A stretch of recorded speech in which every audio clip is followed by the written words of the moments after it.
ತೀರ್ಮಾನ ಮಾಡಿದ್ದು ಯಾರು, ನಿರ್ಧಾರ ಮಾಡಿದ್ದು ಯಾರು? ಚಾಯ್ಸ್ ಬೇಕಾ? ಧರ್ಮಸಭೆ, ವಿಶ್ವಗುರುಗಳು, ಯೇಸು ಕ್ರಿಸ್ತರು ತಪ್ಪು, ಧರ್ಮಾಧ್ಯಕ್ಷರು ಚಾಯ್ಸೇ ಕೊಟ್ಟಿಲ್ಲ.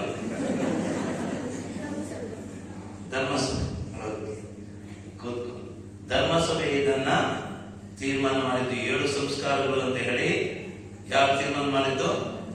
ಧರ್ಮಸಭೆ ಇದನ್ನ ತೀರ್ಮಾನ ಮಾಡಿದೆ. ನಿಂತ್ಕೋ. ಧರ್ಮಸಭೆಯು 7 ಸಂಸ್ಕಾರ ಅಂತ ಹೇಳಿ ನಿರ್ಧಾರ ಮಾಡಿದೆ. ಈಗ ಧರ್ಮಸಭೆಯು ಅದಕ್ಕೊಂದು ಕೂಡಿಸಿ 8 ಮಾಡುವುದಕ್ಕೆ ಸಾಧ್ಯತೆ ಇದೆಯಾ, ಅಥವಾ 1 ಕಳೆದು 6ಕ್ಕೆ ಇದನ್ನು ಇಳಿಸುವುದಕ್ಕೆ ಸಾಧ್ಯತೆ ಇದೆಯಾ?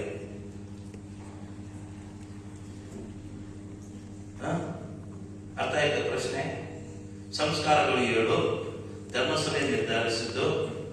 ಈಗ ಧರ್ಮಸಭೆ ಇದನ್ನ 1 ಕೂಡಿಸಿ 8 ಮಾಡುವುದಕ್ಕೆ ಸಾಧ್ಯತೆ ಇದೆಯಾ, ಅಥವಾ 1 ಕಳೆದು 6ಕ್ಕೆ ಇಳಿಸುವುದಕ್ಕೆ ಸಾಧ್ಯತೆ ಇದೆಯಾ? ಇಲ್ಲ. ಯಾಕೆ?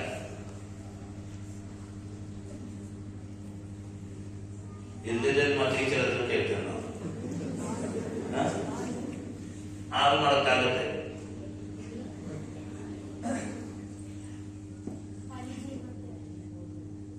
ಏನು ಪರಿಪೂರ್ಣತೆ? ಯಾವುದು? 7 ಸಂಸ್ಕಾರ ಪರಿಪೂರ್ಣತೆ ಅಂತ ಹೇಳಿ. 7 ಅಂದ್ರೆ ಸಂಪೂರ್ಣ ಸಂಖ್ಯೆ. 2 ಸಂಖ್ಯೆಗಳಿವೆ, ಒಂದು ಅಪೂರ್ಣ ಸಂಖ್ಯೆ ಮತ್ತು ಒಂದು ಸಂಪೂರ್ಣ ಸಂಖ್ಯೆ. ಸಂಪೂರ್ಣ ಸಂಖ್ಯೆ ಯಾವುದು? 7, 3 ಇವುಗಳು ಸಂಪೂರ್ಣ ಸಂಖ್ಯೆಗಳು. 7 ಸಂಪೂರ್ಣ ಸಂಖ್ಯೆ, 6 ಅಪೂರ್ಣ ಸಂಖ್ಯೆ. ಯಾಕೆ ಅಂತ ಹೇಳ್ತೇನೆ ನಂತರ. ಈಗ 7 ಸಂಪೂರ್ಣ ಸಂಖ್ಯೆ ಅಂತ ಅಲ್ಲ, ನಿರ್ಧರಿಸಿದ್ದು ಸಂಪೂರ್ಣ ಸಂಖ್ಯೆ ಅಂತ ಅಲ್ಲ, ಅದಕ್ಕೆ ಬೇರೆ ಕಾರಣ ಇದೆ. ಆದ್ರೆ ನಾನು ಕೇಳುವಂತ ಪ್ರಶ್ನೆ, ಇದನ್ನ ಕೂಡಿಸುವುದಕ್ಕೆ ಆಗುತ್ತಾ, ಕಳೆಯುವುದಕ್ಕೆ ಆಗುತ್ತಾ? ಕೂಡಿಸುವುದಕ್ಕೆ ಆಗುತ್ತೆ, ಕಳೆಯುವುದಕ್ಕೆ ಆಗಲ್ಲ. ಕಳೆಯಬಹುದು. ಹಾಗಾದ್ರೆ ನೀನು ಹೇಳುವಂಥದ್ದು ಕೂಡಿಸೋಕೆ ಆಗುತ್ತೆ, ಕಳೆಯುವುದಕ್ಕೂ ಆಗುತ್ತೆ. ಹಿರಿಯರೇನಂತೀರಿ? ಆಗಲ್ಲ, ಎಲ್ಲರೂ ಕೂಡ ಆಗಲ್ಲ ಅಂತೇಳಿ ಧರ್ಮಸಭೆ ತೀರ್ಮಾನ ಮಾಡಿದ್ರೆ ಟೀಚರ್ ಅವರು ಆಗುತ್ತೆ? ಆಗಲ್ಲ. ಇದಕ್ಕೆ ಕೂಡಿಸುವುದಕ್ಕೂ ಆಗಲ್ಲ, ಇದರಿಂದ ಕಳೆಯುವುದಕ್ಕೂ ಸಾಧ್ಯವಿಲ್ಲ. 7 7 ಉಳಿಬೇಕು. ಯಾಕೆ ಅಂತ ಹೇಳ್ತೇವೆ ನಾವು. 7 ಸಂಪೂರ್ಣ ಸಂಖ್ಯೆ ಅಂತ ಅಲ್ಲ, ಆದ್ರೆ ಈ ಸಂಸ್ಕಾರಗಳನ್ನ ಒಂದು ಅಡಿಪಾಯ ಅಥವಾ ಅಸ್ಥಿವಾರದ ಮೇಲೆ ಕಟ್ಟಿಕೊಂಡು ಬರಲಾಗಿದೆ. ಅಸ್ಥಿವಾರ ಯಾವುದು? ಅಸ್ಥಿವಾರ ಪ್ರೇಷಿತರ ವಿಶ್ವಾಸ ಸಂಗ್ರಹ ಮತ್ತು ಪ್ರಭು ಕ್ರಿಸ್ತರ ಜೀವನ.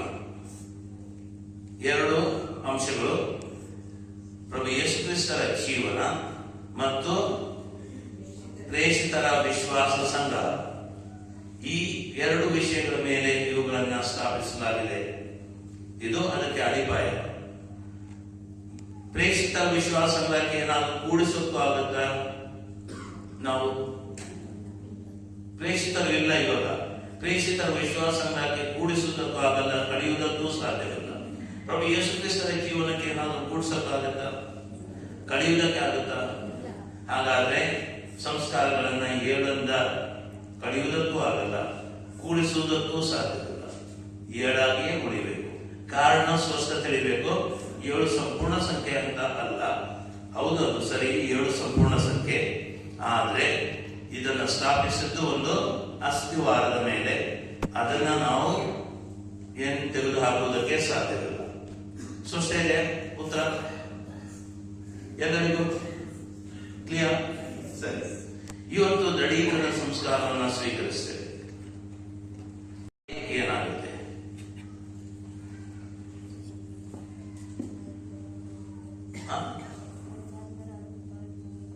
ಪವಿತ್ರಾತ್ಮರು ಕೇಳಲ್ಲ ಸರಿಯಾಗಿ.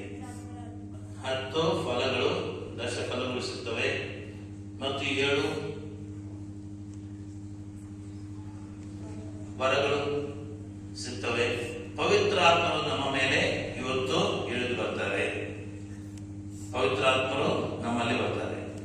ದೀಕ್ಷಾ ಸ್ನಾನವನ್ನು ಸ್ವೀಕರಿಸಿದ್ವಿ. ದೀಕ್ಷಾ ಸ್ನಾನದಲ್ಲಿ ಏನಾಗುತ್ತೆ?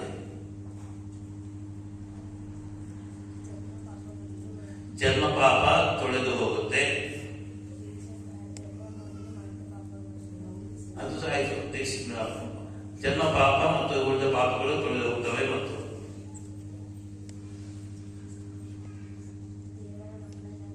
ನಾವು ದೇವರ ಮಕ್ಕಳಾಗ್ತೇವೆ, ಸರಿ. ಧರ್ಮಸಭೆಯ ಸದಸ್ಯರಾಗ್ತೇವೆ, ಸರಿ. ದೇವ ಸಾಮ್ರಾಜ್ಯದ ವಾರಸುದಾರರು ಆಗ್ತೇವೆ. ಪವಿತ್ರ ಇದು ಏನೋ ದೈವ ಸಾಮ್ರಾಜ್ಯದ ವಾರಸುದಾರರು ನಾವು ಆಗ್ತೇವೆ. ಮೊದಲನೇದಾಗಿ ನಮ್ಮ ಜನ್ಮ ಪಾಪ ತೊಳೆದು ಹೋಗುತ್ತೆ. ಎರಡನೇದಾಗಿ ದೇವರ ಮಕ್ಕಳಾಗ್ತೇವೆ, ಧರ್ಮಸಭೆಯ ಸದಸ್ಯರಾಗ್ತೇವೆ ಮತ್ತು ದೈವ ಸಾಮ್ರಾಜ್ಯದ ವಾರಸುದಾರರು ನಾವು ಆಗ್ತೇವೆ. ಈ 4 ವಿಷಯಗಳು ಕೂತು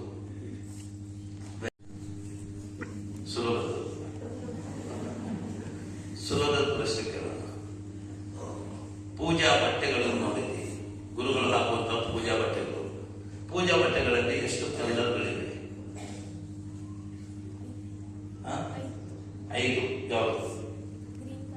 green, gold, purple, red, silver, white. 6. ಒಂದು ಬಿಟ್ಟಿದೆ. ಯೆಲ್ಲೋ, ಹಳದಿ, ಗೋಲ್ಡ್. ಆಗ ಸ್ಟಾರ್ಟ್ ಮಾಡೋಣ. Green, purple, gold, white, red, silver. ಕಲರ್ಗಳಿವೆ 5. Green, red, gold, purple, white, silver.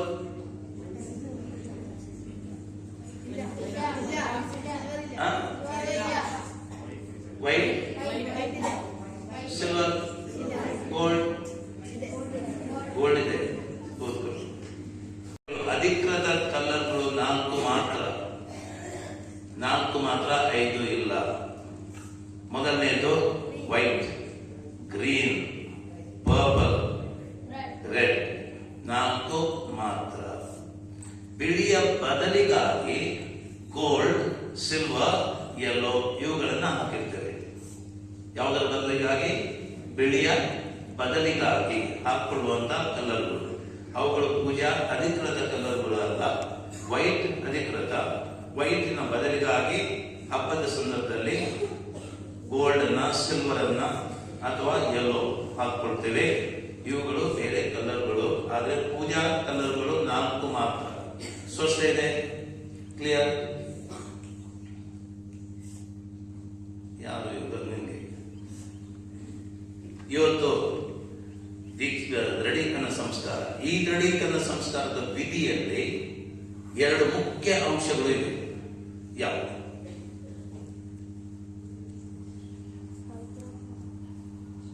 ವಿಧಿ ಇವತ್ತು ವಿಧಿ ನಡೀತಾ ಇದೆ ಅಲ್ವಾ? ಆ ದೃಢೀಕರಣ ಕೊಡುವಂತ ವಿಧಿ.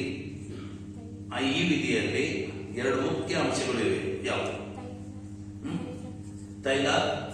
ತೈಲದ ಅಭಿಷೇಕ, ಅಭ್ಯಂಜನ, ಮತ್ತು ಇನ್ನೊಂದು ವಿಶ್ವಾಸ ಸಂಗ್ರಹ ಅಲ್ಲ.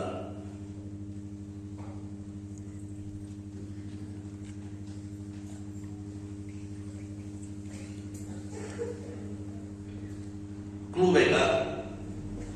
ಕೈಗಳು.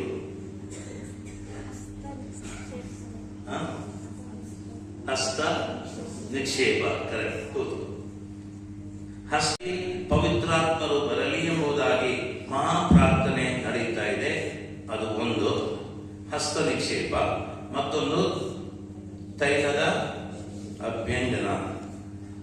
ಈ ತೈಲ ಅಂತ ಹೇಳಿದಾಗ ನೀರು ಎಷ್ಟು ಧರ್ಮಸಭೆ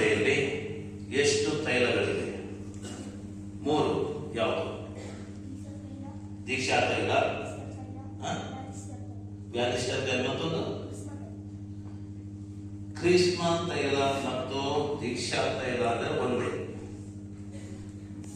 ಕ್ರಿಸ್ಮ ಅಥವಾ ದೀಕ್ಷಾ ತೈಲ ಅಂದ್ರೆ ಒಂದೇ. ದೀಕ್ಷಾ ತೈಲ, ವ್ಯಾಧಿಷ್ಠರ ತೈಲ, ಮತ್ತೊಂದಿದೆ ಬಾಲ್ಸಮ್ ತೈಲ. ಅದು ಸುಗಂಧ, ಪರಿಮಳ ಇದೆ ಅಲ್ವಾ, ಸುಗಂಧ. ಮತ್ತೊಂದು ಪವಿತ್ರ ತೈಲ. ಮೂರನೇದು ಪವಿತ್ರ ತೈಲ. ಎಷ್ಟು ಇವಾಗ ಹೇಳೋ 3 ತೈಲಗಳು: ಪವಿತ್ರ ತೈಲ, ದೀಕ್ಷಾ ತೈಲ, ವ್ಯಾಧಿಷ್ಠರ ತೈಲ, ಕೂತು.